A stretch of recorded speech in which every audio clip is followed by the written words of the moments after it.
नित्यं पुण्यं यः पठेत् प्रयतः पुमान् विष्णोः पदमवाप्नोति भयशोकादिवर्जितः।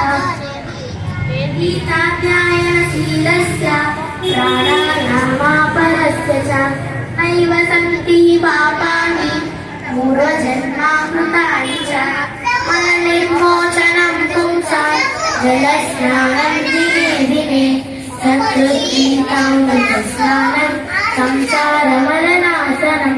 गीता सुगीता कर्तव्या किमन्नैः शास्त्रविस्तरैः या स्वयं पद्मनाभस्य मुखपद्माग्निमिष्टुता भारतामृतसर्वस्वं विष्णुवक्राभिनिष्ठितं।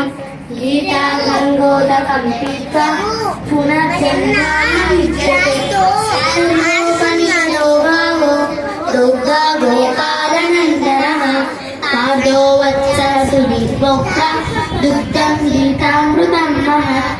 एकं शास्त्रं देवकी पुत्रगीतम् एको देवो देवकी पुत्र एव एको मन्त्रस्य तस्य नामानि यानि कर्मापेत्यं तस्य देवस्य सेवा।